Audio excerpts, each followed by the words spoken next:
Baik, salam. Puji Tuhan, bersyukur atas kebaikan Tuhan bagi setiap kehidupan kita. Mari, mungkin kita menunggu renovasi gereja kita, tapi kita percaya Tuhan ada di tengah-tengah kita. Amin. Pada pagi hari ini, mari kita memuji dan mempermuliakan nama Tuhan. Sama-sama kita angkat satu pujian yang berkata seperti rusa, Yesus, Yesus, Engkau segalanya bagi kami Tuhan. Haleluya Yesus.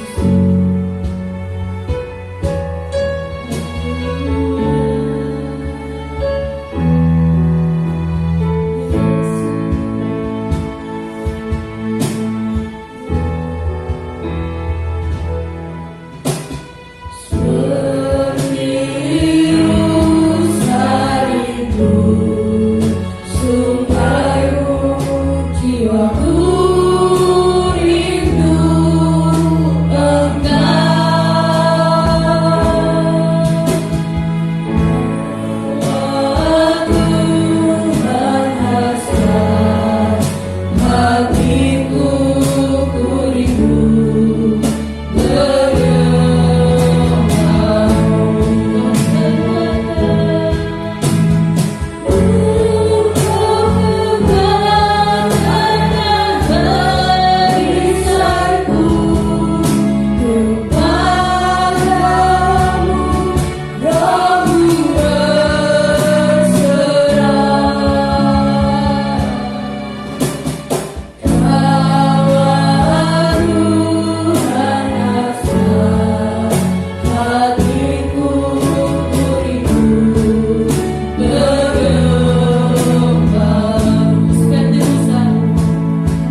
Semua berkat yang datang dari Tuhan.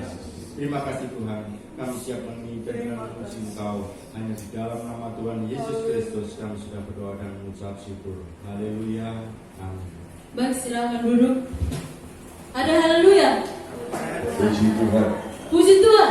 Haleluya. Haleluya, puji Tuhan. Haleluya. Puji Tuhan. Kita adalah orang-orang pemenang. Amin. Amin. Dan satu pujian yang berkata lebih dari pemenang. Haleluya.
Mari semua simpan hati dan pikiran kita, jauhi dalam apa yang kita pikirkan dalam hati kita, supaya apa yang kita mendengarkan kebenaran firman Tuhan, kita pulang ke rumah kita membawa berkat yang sangat luar biasa dalam setiap kehidupan kita. Sebab bersama Tuhan, Engkau ada bersama kita. Ya Allah yang baik, Engkau ada dalam setiap kehidupan orang percaya Tuhan. Haleluya.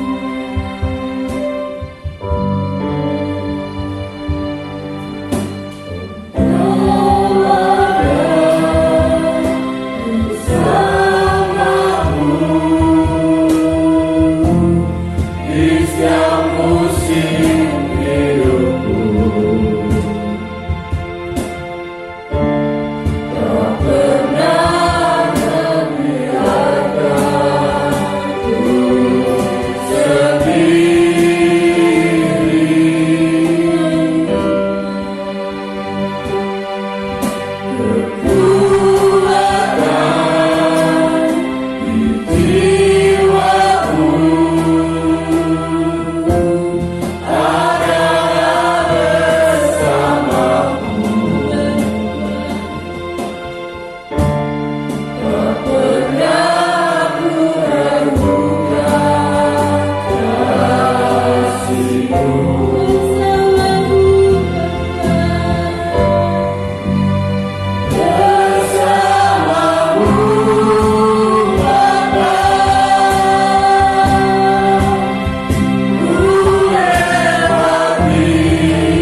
kehadiran-Mu pagi ini.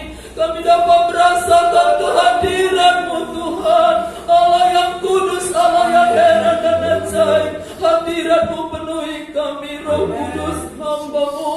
Urapi Tuhan, biarlah apa yang disampaikan hamba-Mu benar-benar datang daripada Tuhan. Dan biarlah umat-umat-Mu juga pada pagi hari ini beroleh berkat daripada Tuhan. Hati dan pikiran kami serahkan dan kami serahkan dalam kendali kuasa Roh Kudus semuanya. Terima kasih Bapa, kuasa-kuasa kegelapan, roh-roh iblis yang ingin mengganggu jalannya firman-Mu, yang berusaha mengacaukan firman-Mu, kami patahkan dalam nama Tuhan Yesus Kristus. Haleluya. Tempat ini dikendalikan oleh kuasa Roh Kudus. Hati kami, pikiran kami dikendalikan Roh Kudus. Takut dan gentar akan Tuhan ada pada kami pada pagi ini. Allah yang kudus ada di tempat ini. Terima kasih Bapa. Kami siapkan hati kami diisi oleh kebenaran firman-Mu dalam nama Tuhan Yesus Kristus. Haleluya. Amin. Puji Tuhan, silakan duduk Bapak Ibu.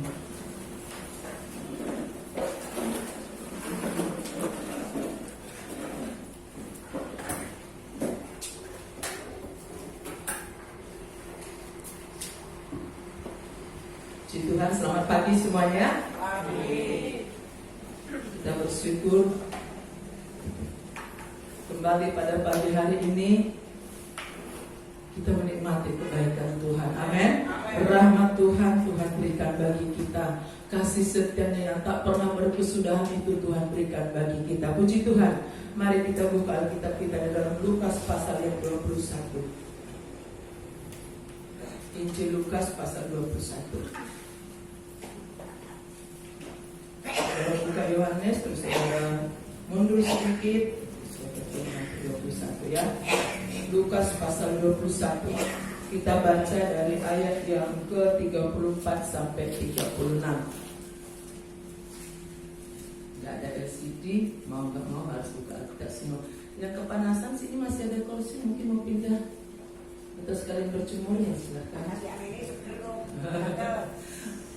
Sekalian berjemur ya, mematikan kuman-kuman. Puji Tuhan. Lukas pasal 21 ayat 34 sampai 36.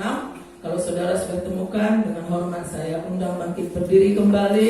Kita akan menghormati pembacaan firman Tuhan ayat yang pertama. Lukas 21 ayat 34 sampai 36, sama-sama kita baca semuanya dengan suara yang keras. 1, 2, 3. Nasihat supaya berjaga-jaga.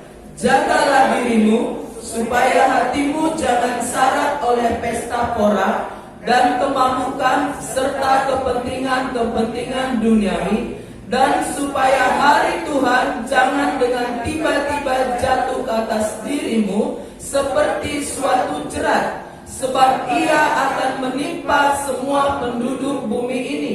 Berjaga-jagalah senantiasa sambil berdoa, supaya kamu beroleh kekuatan untuk luput dari semua yang akan terjadi itu, dan supaya kamu tahan berdiri di hadapan Anak Manusia. Amin. Terima kasih. Silakan duduk. Bapak Ibu yang saya kasih dalam nama Tuhan Yesus Kristus, ayat yang kita baca ini adalah perkataan Yesus langsung kepada murid-muridnya. Jadi ini bukan Lukas yang mengatakan kata Yesus, beda lagi. Yesus berfirman tidak, tetapi langsung Yesus berbicara kepada murid-muridnya. Kalau kita mundur sedikit saudaraku, di pasal 21 ini di berikut berkata ada persembahan seorang janda miskin, baik Allah diruntuhkan, permulaan penderitaan tentang runtuhnya Yerusalem, kedatangan Anak Manusia, dan yang terakhir, berikut yang terakhir, nasihat supaya berjaga-jaga. Nah, puji Tuhan Bapak yang saya kasih dalam nama Tuhan Yesus Kristus. Saya pernah bertanya kepada seorang anak remaja, kamu percaya nggak itu Yesus akan datang lagi? Kok? Saya masih ingat kata-kata itu. Waktu itu dia masih remaja, mungkin kelas 1 SMP. Kok? Masuk iya? Nah, kedatangan Tuhan Yesus seringkali banyak gereja tidak mau memberitakan lagi. Banyak gereja yang tidak memberitakan lagi tentang kedatangan Tuhan Padahal janji Yesus sebelum dia terangkat ke surga, dia akan datang kembali.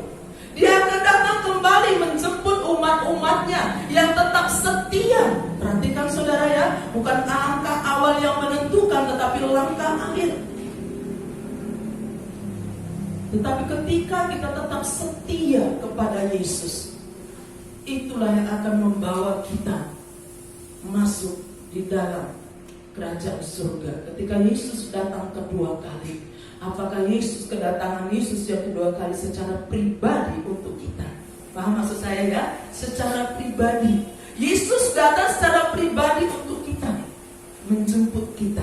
Ataukah kedatangan Yesus secara umum akan ada pertemuan di awan-awan di mana anak-anak Tuhan yang masih hidup akan diubahkan, yang sudah mati akan dibangkitkan. Ada reuni besar, pertemuan di awan-awan. Tetapi sebelum itu terjadi, sebelum hal itu terjadi, baikkah ketika Yesus datang secara pribadi kepada saya? Atau waktu Tuhan izinkan saya bertemu di awan-awan dengan Tuhan Yesus, saya masih dan diubahkan menjadi tubuh kemuliaan bertemu dengan Yesus. Saudara harus ingat, ketika ada pertemuan di udara, bukan tubuh seperti ini saudara. Jangan saudara nanti pikir kalau itu, dia ini gemuk, itu apa bisa mimper ke atas. Bukan tubuh yang seperti ini yang dimaksudkan untuk bertemu di awan-awan. Tetapi firman Tuhan katakan yang hidup akan diubahkan, ya, yang mati akan dibangkitkan dengan tubuh kebangkitan. Nah, ini perlu kita ketahui. Tapi sebelum itu terjadi, sebelum hal itu sampai kepada kita, Bapak Ibu, firman Tuhan katakan ayat 34, jagalah dirimu supaya hatimu jangan syarat oleh pesta pora dan kemabukan serta kepentingan-kepentingan duniawi, dan supaya hari Tuhan jangan dengan tiba-tiba jatuh ke atas dirimu seperti suatu cerai. Bapak Ibu yang saya kasih dalam nama Tuhan Yesus Kristus, satu perintah Yesus kepada murid-muridnya dan kepada orang percaya adalah jagalah dirimu. Kalau dalam terjemahan lain dikatakan, maaf HP saya dipakai saudara, sebenarnya saya butuh ini, saya lupa tadi minjam HP ya. Dalam terjemahan lain, waspadalah akan hidupmu. Jangan hidup di dalam pesta pora, jangan hidup dalam kemabukan. Jangan hidup di dalam apa katanya kemabukan serta kepentingan dunia. Waspadalah, jagalah dirimu. Kalau di ayat 34 dikatakan bahwa jagalah dirimu supaya hatimu, ini loh yang dijaga, hati. Jaga hatimu supaya hatimu ini tidak penuh dengan pesta pora. Jangan syarat itu penuh saudara ya. Jangan syarat hatimu dengan pesta pora. Apa itu pesta pora? Jadi hatimu jaga supaya jangan syarat oleh pesta pora, foya-foya. Keinginan-keinginan duniawi harus dijaga dari dalam hatimu. Yang kedua dikatakan jaga hatimu, jaga hidupmu, waspadalah dari kemabukan. Saya cari tentang mabuk-mabukan ini saudara. Saudara, pada zaman Yesus setiap ada pesta, itu pasti ada anggur. Setiap ada pesta itu akan disertai dengan anggur. Kalau di tempat saya itu dulu ya, ada saat-saat tertentu disertai dengan tua. Saudara tahu apa tua? Fermentasi air enau. Apa di sini ngomongnya air enau? Apa? Legen. Nah, fermentasi legen itu saudara, kalau sudah fermentasi dan minum itu memabukkan. Nah, ya.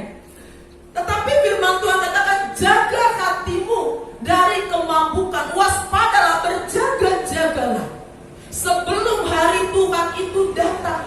Jangan sampai hidupmu hidup di dalam pesta pora, perkara-perkara duniawi, dalam foya-foya. Yang kedua, jaga dari kemabukan. Orang mabuk, saudara, orang mabuk tidak sadar. Saudara pernah mabuk? Enggak ya. Kalau saudara pernah mabuk, setelah saudara sadar, kamu tadi kok ngomong gitu toh?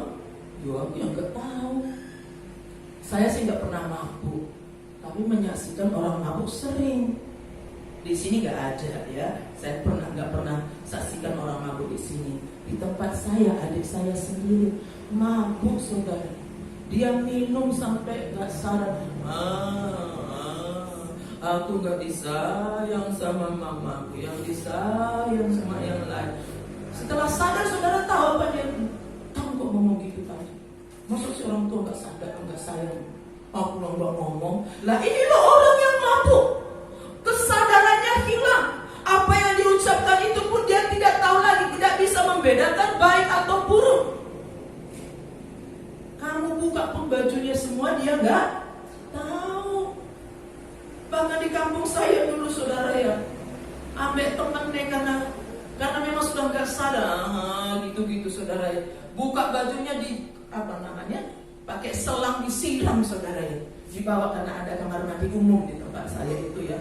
Digerojok air itu nggak sadar, dibuka pun bajunya dia nggak tahu. Orang yang hidup di dalam mabuk-mabukan perkara-perkara yang mabuk dengan perkara dunia ini, dia tidak sadar lagi akan kehidupannya.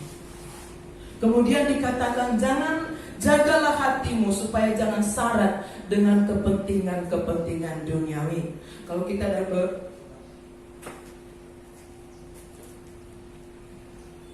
ada terjemahan yang sangat bagus, saudara ya. Bisa saya lihat, bukan HP saya. Ya, ini dikatakan, saudara, jagalah hatimu, jangan khawatir dengan keberadaan hidupmu. Nah, orang yang selalu khawatir dengan hidupnya adalah perkara-perkara duniawi ini, saudara. Maka firman Tuhan katakan di bagian terakhir ayat 34 ini, saudaraku, supaya pada hari Tuhan jangan dengan tiba-tiba jatuh ke atas dirimu seperti suatu jerat. Kalau kita hidup di dalam, kalau hati kita ini dipenuhi syarat dengan pesta pora, dengan foya-foya, saudaraku, dengan kepentingan duniawi ini, bahkan dengan kemabukan. Saya katakan tadi, kemabukan itu adalah perkara-perkara duniawi. Semuanya hati kita, pikiran kita selalu kita isi memikirkan perkara-perkara duniawi, maka perkara rohani kita lupa. Kita terlalu sibuk dengan pikiran kita. Bagaimana hari besokku? Kita dipenuhi dengan rasa khawatir. Bagaimana masa depanku? Bagaimana nanti ini? Hidup kita hanya senantiasa memikirkan perkara-perkara duniawi kita. Begitu bangun pagi sudah memikirkan itu. Begitu tidur juga sampai terbawa mimpi.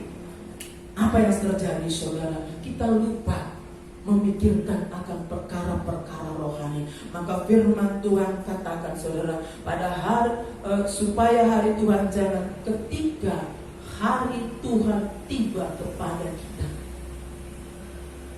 kita akan terperangkap di dalam dosa kita tadi. Kita akan masih terperangkap di dalam kebiasaan kita tadi. Saya menegur seorang anak pemuda. Dia nggak ada di sini, cuma ini. Kemarin sudah pamit ke saya. Ya. Dia memang mengaku sama saya, sama Om Denny, dia datang ke sini. Tapi saya bersyukur ketika firman disampaikan dengan keras bahwa orang yang mengabaikan peringatan Tuhan, hidupnya akan tragis. Saya masih ingat malam-malam Om Denny kita firman Tuhan tentang Simpson. Bagaimana Simpson, orang yang dipilih Tuhan, orang yang diurapi Tuhan, dipakai Tuhan, tetapi karena dia tidak menjaga hidupnya, maka Simpson berakhir dengan tragis. Walaupun akhirnya ada pemulihan kekuatan, tetapi matinya Simpson bareng-bareng dengan orang-orang Filistin yang tidak mengenal Tuhan. Dia takut, saudara. Itu loh, ketika firman disampaikan, dia mengambilnya. Dia datang ke sini, manggil kami mama, bapak. Ya. Sejak kenal sama saya, dia selalu manggil mama. Mama, bapak, saya mau mengaku dosa. Dia bawa uang, saudara. Apa ini? Uang pengakuan dosa. Maaf, dosamu tidak bisa dibeli dengan uang. Dihapus dengan uang. Tapi dia bilang, tapi gereja saya, tapi gak bisa, dosamu tidak bisa diampuni dengan uang. Kalau gitu saya mau kasih mama. Oke, kalau kamu kasih silahkan. Tapi dosamu tidak bisa diampuni dengan ini. Kenapa kamu? saya sering dugem.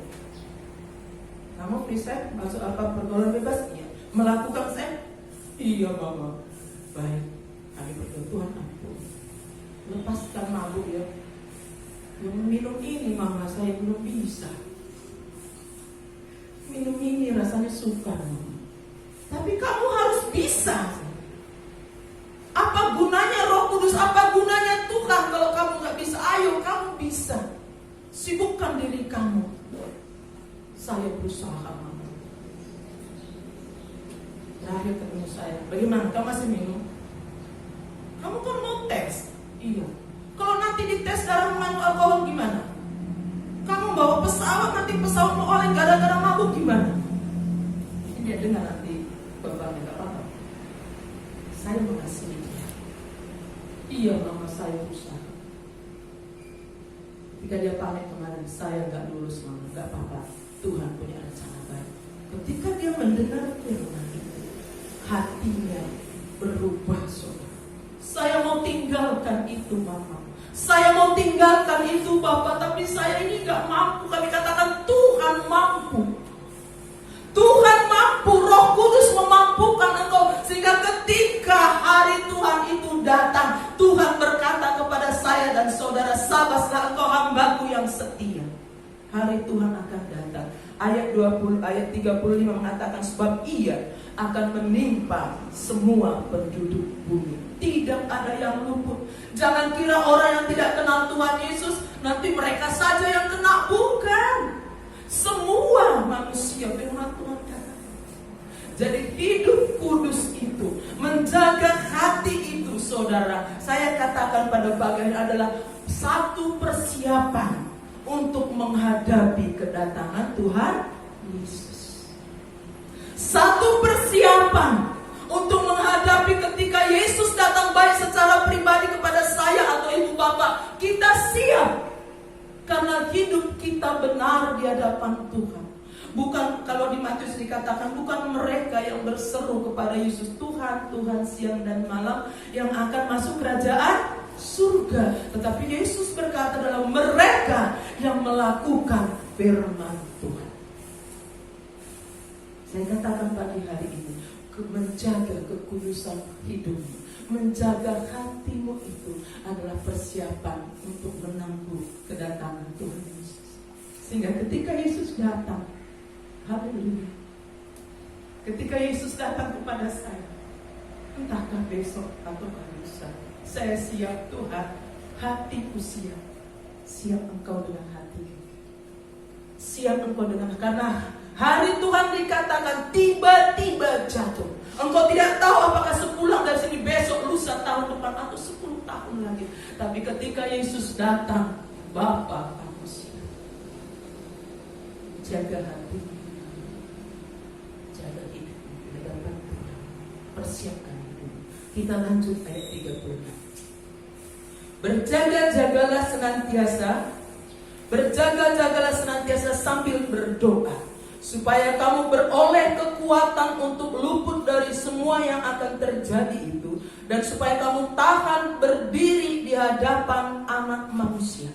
Perhatikan saudara, ayat yang terakhir, bagian terakhir ayat 34 dikatakan, supaya hari Tuhan jangan jatuh secara tiba-tiba. Di terjemahan dikatakan, bila hari Tuhan datang secara tiba-tiba, engkau siap menyongsongnya. Yang kedua juga, supaya kamu tahan berdiri di hadapan Anak Manusia. Anak Manusia itulah Yesus itu sendiri. Nah, dikatakan berjaga-jagalah senantiasa. Sebentar ya. Nah, di terjemahan lain dituliskan sudah, berjaga-jagalah dan berdoalah supaya kalian kuat mengatasi semua hal yang bakal terjadi, dan kalian dapat menghadap Anak Manusia.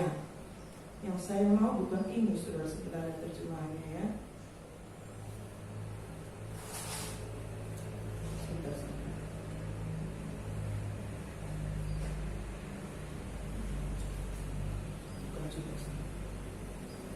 Ya. Berjaga-jagalah, ini jelas sebenarnya ya. Berjaga-jagalah senantiasa sambil berdoa, supaya kamu beroleh kekuatan untuk luput dari semua yang akan terjadi itu, dan supaya kamu tahan berdiri di hadapan Anak Manusia. Nah, firman Tuhan ini untuk saudaraku ya, saya katakan yang kedua, kalau tadi hidup kudus, hidup benar, menjaga hatimu itu persiapan menyongsong kedatangan Tuhan. Berdoa, perhatikan ayat 36, berjaga-jaga di dalam doa, berjaga-jaga di dalam doa, saudara, supaya kamu luput, supaya kamu beroleh kekuatan untuk luput. Yang kedua ini, berdoa itulah persiapan untuk memperoleh kekuatan, ya. Kalau dalam terjemahan yang saya tulis tadi, berjaga-jagalah dan berdoa senantiasa supaya kamu mempunyai kekuatan untuk mengatasi semua perkara yang akan terjadi.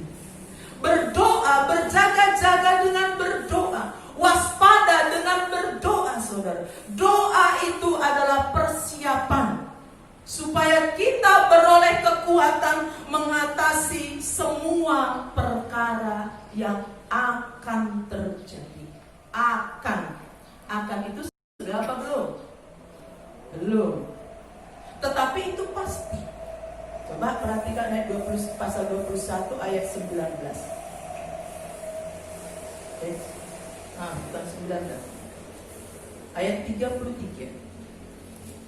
Akan terjadi, langit dan bumi akan berlalu, tetapi perkataanku tidak akan berlalu. Firman Tuhan katakan berjaga-jaga dalam berdoa. Berdoa itulah satu kekuatan, saudara, adalah persiapan diri kita. Apa sih itu doa? Doa itulah hubungan kita dengan Tuhan. Seringkali kita mengidentikan ketika kita ada masalah baru kita berdoa, bukan.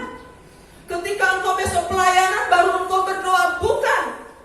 Karena dalam 1 Tesalonika 5 ayat 18 dikatakan berdoalah senantiasa. Ojo pedot-pedot dalam terjemahan bahasa Jawa. Berdoalah selalu. Dalam keadaan senang susah engkau harus berdoa. Mengapa? Karena di dalam doa itu ada hubungan yang intim dengan Tuhan. Di dalam doa itu engkau akan mendengarkan apa maunya Tuhan. Ketika engkau berdoa itu engkau akan mampu mengendalikan dirimu. Ketika engkau berdoa, hadirat Tuhan engkau rasakan. Tuhan, aku tidak bisa. Engkau berdoa, mengangkat tanganmu. Tuhan turun tangan. Doa itulah persiapan menghadapi perkara-perkara yang ada di depan. Doa itulah persiapan, saudara. Ketika kita berhubungan erat dengan Tuhan, kita tidak tahu apa yang akan terjadi besok. Saya tidak tahu apa yang sebentar lagi terjadi. Saya tidak tahu apa yang terjadi lusa. Tetapi kalau saya dekat dengan Tuhan, sehingga pemazmur berkatakan, hanya dekat Allah saja hatiku tenang. Mengapa dia memiliki ketenangan dekat Allah? Dia mengenal siapa Allah yang dia sembah. Ketika engkau datang kepada Tuhan berdoa, hadirat Tuhan memenuhi hatimu. Ada rasa tenang. Bapa, ini aku, berjalanlah bersamaku. Ya. Musa mengatakan dalam doanya, Tuhan, jika engkau tidak mau berjalan bersama saya, jangan biarkan saya pergi. Aku tidak mau berjalan. Doa itu persiapan untuk menghadapi hari esok. Hari esok apa yang terjadi? Inilah kita berbicara konteksnya firman Tuhan berjaga-jaga. Saudara, mari dilihat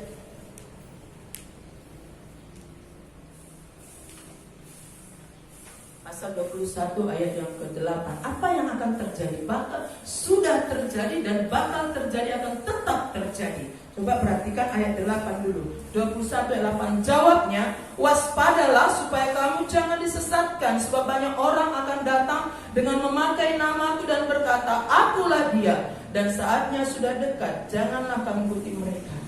Akan ada Mesias palsu. Sudah terjadi? Sudah. Ada mereka yang datang mengatakan, akulah Yesus. Tadi malam kok nggak sengaja ya, saya buka-buka video, ada Mesias palsu. Rupanya tahun 2005 ada yang mengklaim 13 April 2005 anak manusia akan datang, dan dia di Filipina. nggak sengaja saya lihat di Facebook, kok pas Mesias palsu saya buka. Itu terjadi di Filipina. Orang ini mengklaim dirinya bahwa dia adalah juru selamat itu. Ayo semuanya datang ke semua orang-orang itu dijadikan pekerja di rumahnya. Mengklaim bahwa dirinya adalah Mesias itu, juru selamat itu, dia datang. Mesias palsu. Akan semakin banyak. Orang-orang akan ada banyak yang mengklaim 28 Oktober tahun berapa lagi itu. Banyak orang yang ikut, pengikutnya yang saya lihat video tadi malam, saudara, sampai jutaan pengikutnya. Dan ketika dia lewat, saudara tahu dielulukan. Oh, ya mungkin ya kalau kita di Indonesia, hidup raja, dielulukan sedemikian rupa. Mungkin dia katakan, aku juru selamat, akulah Mesias. Itu akan tetap ada, itu akan tetap berlanjut. Karena itu berjaga-jaga dalam doa. Kalau engkau memiliki hubungan yang baik dengan Tuhan, hadirat Tuhan ada dalam hidupmu, engkau bisa membedakan. Engkau hidup sadar, tidak mabuk. Engkau bisa membedakan, oh ini ajaran benar, ini ajaran tidak benar. Kemudian apalagi yang dikatakan terjadi, saudara 9. Dan apabila kamu mendengar tentang peperangan dan pemberontakan, janganlah kamu terkejut, sebab semuanya itu harus terjadi dahulu, tapi itu tidak berarti kesudahannya akan datang segera. Peperangan sudah terjadi? Sudah. Perang bangsa, kalau di ayat-ayat yang kita baca, bangsa melawan bangsa, kerajaan melawan kerajaan, suku melawan suku. Peperangan akan terjadi. Keluarga melawan keluarga, anak melawan orang tua. Itu sudah terjadi, sudah. Dan itu akan tetap terjadi. Firman Tuhan katakan, karena dia katakan, janganlah kamu terkejut, sebab semua itu harus terjadi dahulu. Dan tetapi itu tidak berarti kesudahannya akan datang segera. Itu terjadi, saudara. Karena itulah Yesus katakan, berjaga-jagalah, berdoa, milikilah hubungan doa dengan Tuhan. Kemudian ayat 11, perhatikan ayat 11. Dan akan terjadi gempa bumi yang dahsyat, dan di berbagai tempat akan ada penyakit sampar dan kelaparan. Dan akan terjadi juga hal-hal yang mengejutkan dan tanda-tanda yang dahsyat dari langit. Tanda-tanda ini sudah terjadi, ya. Gempa bumi di mana-mana. Bukan gempa bumi yang kecil, saudara masih ingat gempa bumi yang besar, bukan? Gempa bumi disertai dengan tanda-tanda di laut, tanda-tanda di langit. Tanda di laut itu apa sih, saudara? Tsunami itu tanda laut. Dari mana datangnya tsunami? Ya dari laut. Ada kegemparan yang besar. Tapi firman Tuhan, kalau kita berjaga-jaga dalam doa, kita tidak akan terkejut. Kenapa? Kita tahu itu sudah dinubuatkan oleh Yesus sendiri. Sudah dikasih tahu sama Yesus. Kemudian dikatakan lagi, akan ada penyakit sampar. Saat ini sedang melanda. Bagaimana dengan anak Tuhan? Oh, saya tidak takut. Kemana-mana ayo merumpui, ke sana bergerombol. Seperti itu kan sikap anak Tuhan menghadapi ini semua. Menghadapi corona, saya katakan, saya ingatkan, jangan, tetap pakai masker, ya. Kalau saya pakai masker korpas, saudara nggak bisa, ya. Ngos-ngosan. Kalau itu saya buka, tetap ikuti protokol kesehatan, tetap ikuti aturan pemerintah. Itu akan terjadi. Penyakit sampar, penyakit menular yang akan mematikan ribuan bahkan jutaan manusia. Dan apakah ini akan akhir dari segalanya? Belum. Mungkin akan ada lagi berapa tahun lagi, kemudian akan ada lebih lagi. Karena saya dengar berapa puluh tahun lalu sudah ada juga, ya, nggak apa namanya, Pagup. Mereka Pagup doa apa saya nggak tahu. Pernah juga terjadi kasus seperti ini. Begitu ditemukan vaksinnya, teratasi. Mari kita berdoa supaya ditemukan vaksin dari corona ini. Tetapi bukan kesudahan dari semuanya. Itu akan tetap berlanjut, saudara. Banyak perkara yang dikatakan oleh Tuhan. Kemudian ayat 12, tetapi sebelum semuanya itu kamu akan ditangkap dan dianiaya. Orang yang tidak memiliki hidup dengan Tuhan, hubungan yang benar-benar di hadapan Tuhan, ketika menghadapi aniaya, ini akan tumbang, Bapak Ibu. Jadi kalau kita memiliki hidup berjaga, jangan jaga dengan doa. Ini pasti terjadi. Ayat 19 tadi katakan, ayat 33 tadi, langit dan bumi akan berlalu, tetapi apa yang sudah dikatakan oleh Yesus, apa yang dikatakan oleh Yesus itu pasti akan terjadi. Penganiayaan akan ada, engkau akan ditangkap, itu ada. Ya. Mungkin nggak mungkin saya ditangkap, nggak mungkin saya dianiaya. Ya mungkin tidak penganiayaan fisik.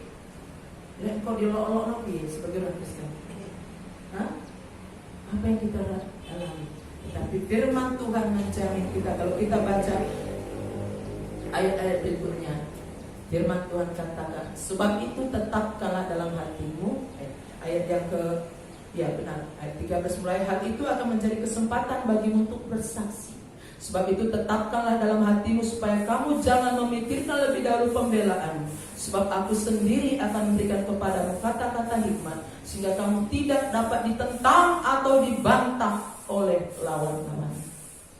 Serahkan sama Tuhan. Miliki hidup doa. Berdoa Bapak Ibu. Di rumah saudara berdoa senantiasa. Kalau di sini ada jodoh, mana datang? Memiliki hubungan yang baik dengan Tuhan. Ketika kita berdoa, saudara, tidak ada yang mustahil. Lutut ini gunakan ketika engkau sudah tidak mampu berbuat apa-apa. Ketika saya tidak bisa lagi berbuat apa-apa, saya masih punya sesuatu, lutut. Kuasa doa itu dahsyat, saudara. Kuasa doa itu luar biasa. Melalui doa itu, saudara, apa yang tidak ada Tuhan sanggup jadikan ada. Bahkan Tuhan sanggup dikatakan di dalam ayat-ayat tadi kan yang kita baca, jangan pikirkan pembelaan dirimu. Ketika engkau berhadapan dengan masalah itu, maka Tuhan yang akan berikan jalan keluar kepada Bapak itu. Itu yang Tuhan janjikan, bukan? Di ayat yang kita baca, sebab aku sendiri akan memberikan kepadamu kata-kata hikmat. Jangan pikirkan pembelaan. Oh, besok aku ditangkap piye, aku harus ngomong. Tidak usah. Mari jalani apa yang Tuhan mau. Karena segala sesuatu bekerja bersama-sama mendatangkan kebaikan. Teladan kita yang paling hebat adalah Yesus Kristus sendiri. Ketika dia di Taman Getsemani, Bapak Ibu, Yesus berkata, aku takut. Ya, saudara masih ingat kan? Ketika sebentar lagi dia ditangkap, dia bilang sama murid-muridnya, ayo kita ke taman, saya mau berdoa, saya takut. Yesus mengalami tekanan yang cukup besar sampai dikatakan firman Tuhan, titik-titik keringatnya seperti darah. Dan secara medis memang itu memungkinkan. Orang yang dalam tekanan yang berat itu keringatnya seperti titik. Apa yang dilakukan Yesus? Berlutut di hadapan Bapa di surga. Dia berkata, Bapa, kalau bisa ambil cawan ini, tapi bukan kehendakku yang menjadi. Setelah dia berdoa, saudara, yang ketiga kali amin, maka datanglah rombongan ahli-ahli Taurat, guru-guru Yahudi pada waktu itu menangkap dia. Yesus siap menghadapi penderitaan. Yesus sudah siap menghadapi penderitaan, bahkan salib kematian yang dia hadapi. Dia tidak memberontak, dia tidak melawan. Mengapa? Dia sudah serahkan kepada Bapa di surga. Bapa, ini aku. Jikalau mungkin ambil cawan ini, tapi kalau tidak, kalau itu kehendak Tuhan, lakukan. Serahkan kepada Tuhan Yesus. Tuhan. Ayat terakhir kita baca Daniel pasal 6. Orang yang suka berdoa dan menjaga kekudusan hidupnya. Daniel pasal 6 ayat yang ke-11.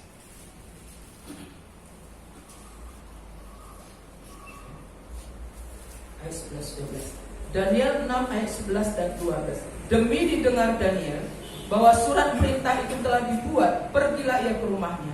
Dalam kamar atasnya ada tingkap-tingkap yang terbuka ke arah Yerusalem. 3 kali sehari ia berlutut, berdoa serta memuji Allahnya. Perhatikan ayat kata ini, saudara. Seperti yang biasa dilakukannya. Lalu orang-orang itu bergegas-gegas masuk dan mendapati Daniel sedang berdoa dan memohon kepada Allah. Daniel, saudara, dia satu perintah dikeluarkan. Ketika orang-orang pada waktu itu Daniel diangkat menjadi petinggi di Babel, orang-orang di sekitarnya cemburu, pejabat-pejabat di sekitarnya cemburu. Mereka mencari kesalahan Daniel. Mereka mencari kesalahan di dalam urusan pemerintahan, bersih. Nah, ini loh ya, orang yang hidup bersih itu cari kayak apapun nggak ketemu. Korupsi kah? Bersih. Mungkin pelecehan terhadap wanita? Bersih. Tidak diketemukan kesalahannya. Kalau saudara perhatikan dari ayat 1 sampai ayat yang keempat, mereka kemudian mengambil satu tindakan. Kita tidak menemukan kesalahan pada Daniel, tapi kita bisa menemukan kesalahannya dalam ibadahnya. Maka mereka datang kepada raja, dikatakan, "Raja, keluarkan, rajalah yang paling agung, raja yang paling hebat. Maka buatlah satu peraturan raja, buat patung yang tinggi. Maka setiap kali didengar bunyi-bunyian musik, maka seluruh kerajaan harus tunduk. Dilarang menyembah kepada siapapun juga kecuali kepada raja." Saudara, coba perhatikan. Daniel pergi ke rumahnya. Kesalahan di dalam hidupnya tidak, dia hidup kudus di hadapan Tuhan. Kita ingat ya pasal 1, bagaimana bahkan dari segi makanan loh dia jaga hidupnya. Makanan raja dia tidak sentuh, makanan sudah dipersembahkan pada berhala dia tidak sentuh, makanan yang di anggur dia nggak minum.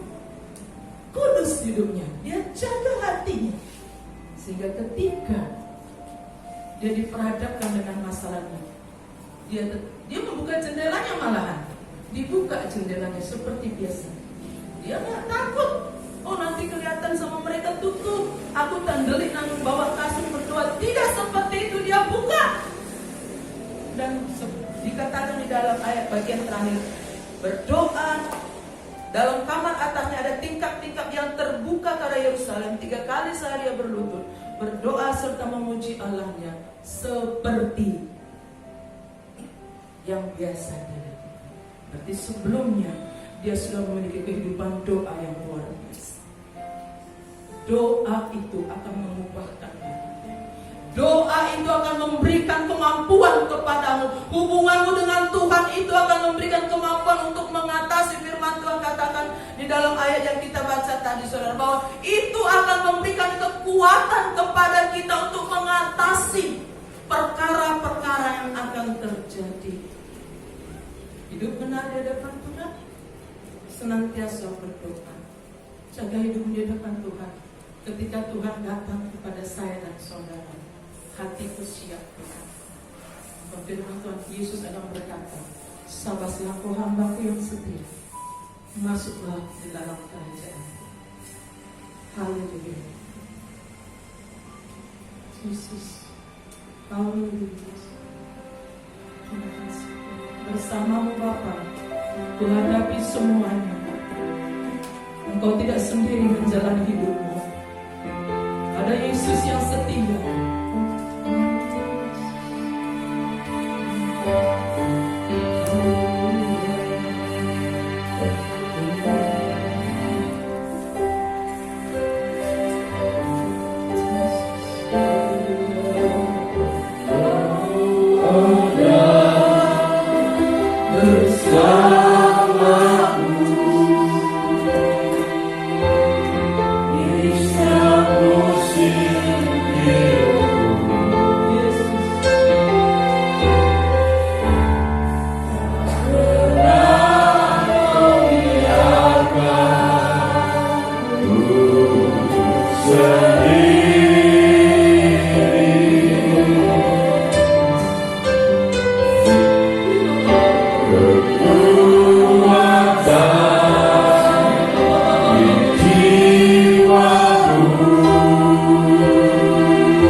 Pernah ku ragukan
kedatangan Tuhan itu pasti. Kedatangan Tuhan itu sudah pasti, Bapak. Apakah secara pribadi datang kepada saya dan saudara?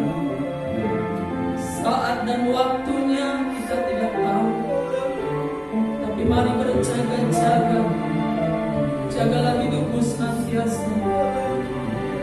Ketika itu sampai, maka Yesus akan berkata, masuklah ke rumahku anakku yang setia.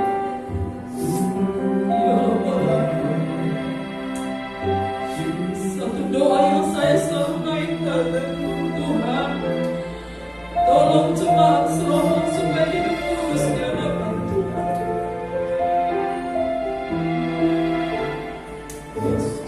Dan menjadi hubungan dalam doa. Banyak perkara yang akan kita hadapi yang kita tidak tahu apa yang terjadi. Tapi dengan kita memiliki hubungan dengan Yesus, berdoa senantiasa, kekuatan yang ada. Tuhan memberikan kekuatan untuk mengatasi, bahkan meluputkan kita dari segala perkara-perkara yang akan terjadi. Mari saya bangkit berdiri semua. Engkau tidak sendiri. Ada Yesus menyertai kita. Engkau ada bersamamu Tuhan dalam setiap musim kehidupanmu. Ya Allah.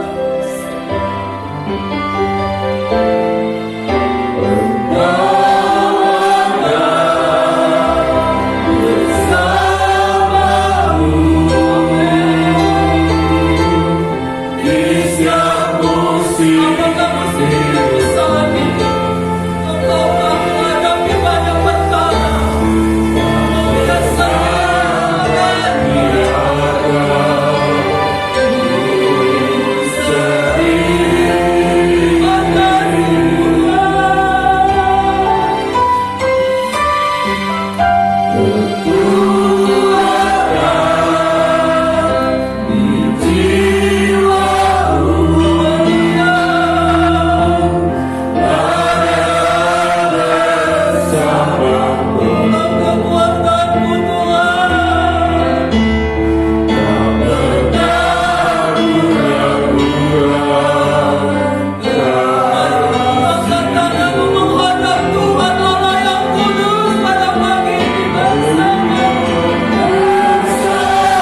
diingatkan. Waspadalah, jagalah diri kita untuk agar kita bisa hidup di dalam kekudusan.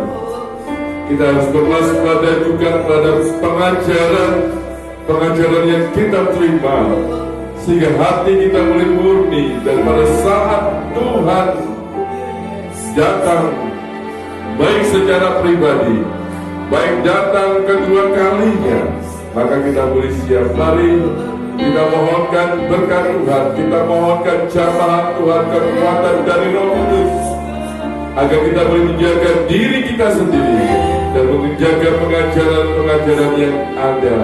Dan saya yakin Roh Kudus akan menjaga kita semua.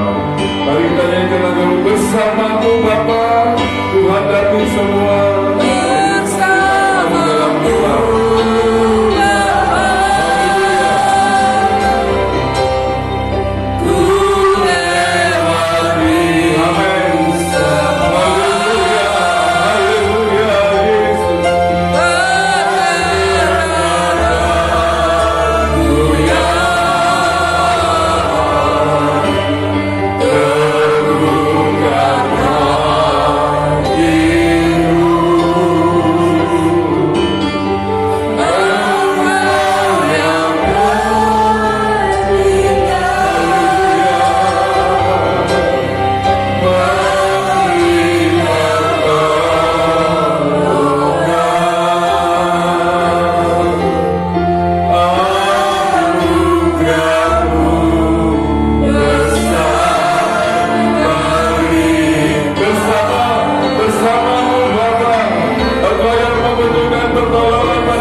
Yang kedua Tuhan, maka kami boleh siap ya Allah.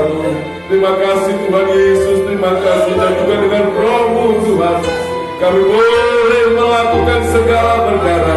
Kami boleh mengalahkan Tuhan juga kuasa-kuasa kegelapan Tuhan di dalam nama Tuhan Yesus Kristus. Kami patahkan dan kami hancurkan Tuhan, sehingga tidak ada sesuatu apapun yang dapat menghalangi kami, tidak dapat hal yang menghancurkan kami tanpa seizin-Mu ya Tuhan. Terima kasih Tuhan Yesus. Pegang tangan kami semua mulai saat ini ya Tuhan, dan semuanya membawa kemuliaan kebesaran nama-Mu. Terima kasih Tuhan Yesus, terima kasih Tuhan.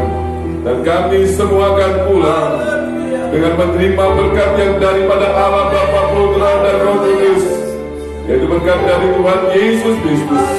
Tuhan Yesus memberkati engkau, melindungi dan menyertai engkau, Tuhan Yesus menyinari engkau dengan wajahnya, memberikan kasih karunia-Nya, menghadapkan wajahnya kepada engkau, sehingga memberikan damai sejahtera bagi engkau. Berkat yang boleh kami terima di dalam nama Tuhan Yesus Kristus, sekarang sampai Maranatha Tuhan datang kembali. Haleluya.